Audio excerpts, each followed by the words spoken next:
Open minds are dangerous, but an open heart is even more dangerous.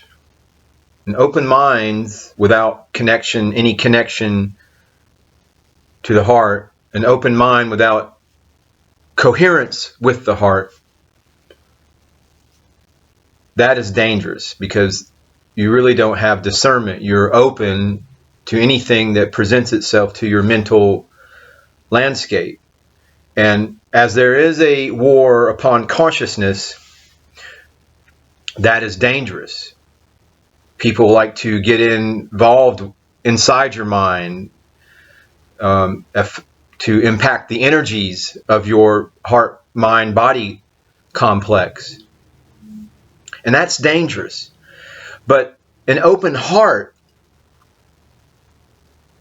which is the sign of an open eye, for those that sit in the dark bring forth light. But the open heart is dangerous to this matrix system, which tends to keep people trapped within duality, the third dimension, your third strand of DNA, that 4% of the DNA that most people operate from, being told that the other 96% are junk DNA. But that is dangerous to the matrix. And when you understand that this world and the power structures of this world have been predicated, have been built upon a very narrow spectrum, a very narrow band of reality, then you see how easily it is toppled, how precarious is the foundation of this third dimension world. It is very flimsy to those with the open eye, which is an open heart connected to the mind, the coherence thereof. And this morning we're having coffee with Shiva, a clean cup, mind you. But I know, I have gnosis, I have experience of reality beyond the ego mind.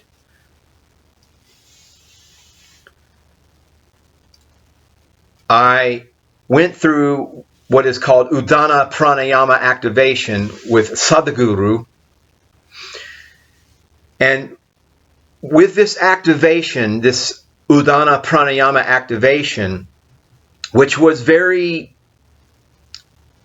processed or very nuanced, it had many layers to it.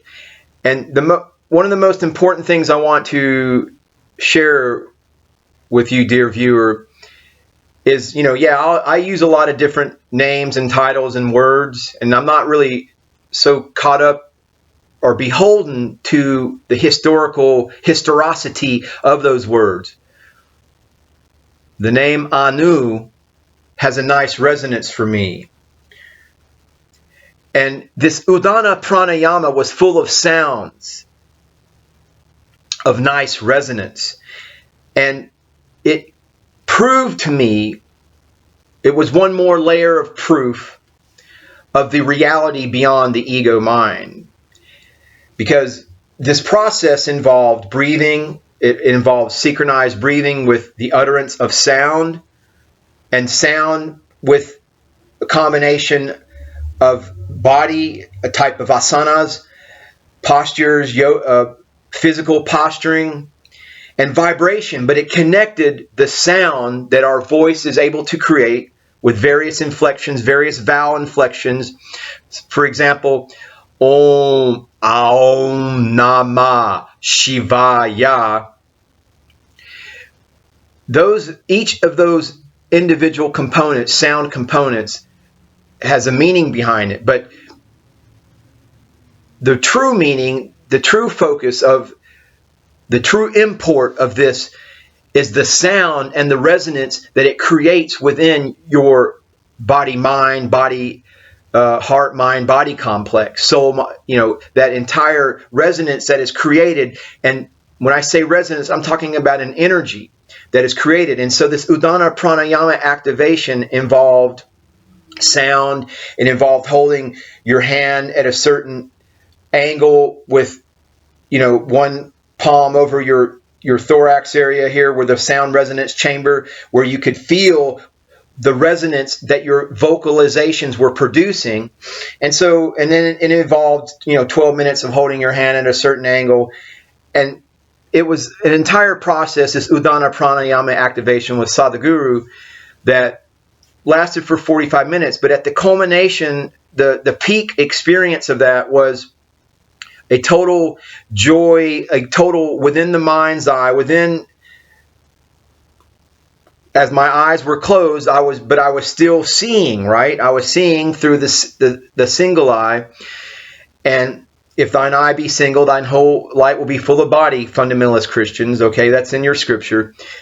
However, this overwhelming golden radiance of joy, that was Shiva, that was that which is not your ego, your daily mind. It was this energy, it was this ecstatic energy, golden energy of a fire of existence, that who we truly are at our core, our Atman, our spiritual divine energy, which is beyond that third layer, that third strand of DNA. We're talking about, I don't know exactly what strand of DNA I may have gone to. I know the last three strands, are rather the 10th, 11th, and 12th, are the God strands of DNA.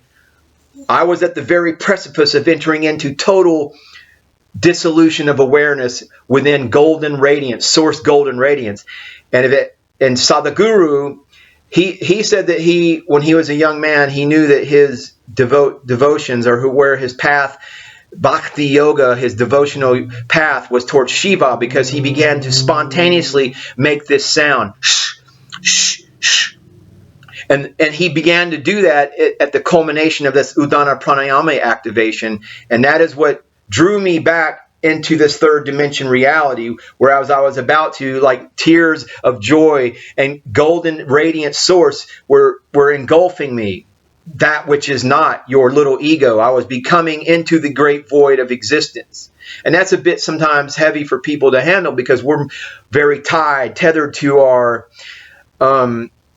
anthropomorphic ideas of God, because we cannot conceive of totally having this awareness disintegrated in the light.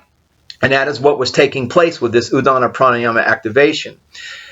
But this open heart and this experience is very powerful, because it dissolved space. It dissolved an awareness of confinement of space. And it began to create a dance with time. When you are totally focused in the moment, time is of no meaning. When you're doing something you truly enjoy, spreading the divine fire to the whole world.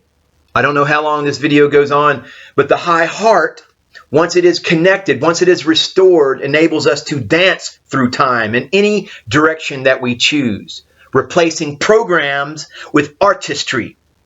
This program of the matrix with your spirit, dancing spirit, the high heart, the true heart, which by natural condition is open, is spacious, is loving, is compassionate, thunderously intuitive, and intelligence beyond, from higher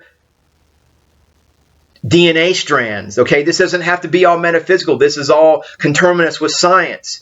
We have more access the more we expand our consciousness and open up those other DNA strands. We have room for everyone and everything. And God, the infinite internal one, certainly is within that space.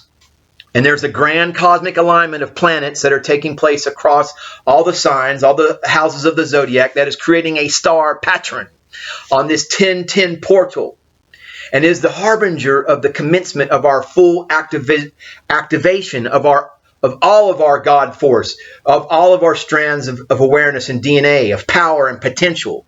Now, dear viewer, do not let this word power close your heart down. You've been conditioned to not have power, to not be self-sovereign. This is the sign of Aquarius. And the only sign between Capricorn and Cancer not represented in this star pattern is Aquarius. And this is confirming that the leap we are making in a quantum fashion is the sign of Aquarius, into the age of knowing, into the age of self-sovereign power. And this confirms that this leap we are making, this quanticizing, this lining up of timelines into the highest timelines, is all about moving into the Aquarian age of the heart virtues, of the infinite lightness, of the air qualities, of the high heart. Yes, those sounds are constantly in my environment. But I'm in the higher God realms. It is time to turn on your light body and take flight, because the only way out of this mess for us as supernova souls is to evolve beyond the constructs of any limitations.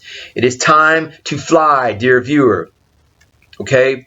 The creator of the universe, as revealed by the Jewish prophets, is completely wrong. It's a completely third-dimensional construct.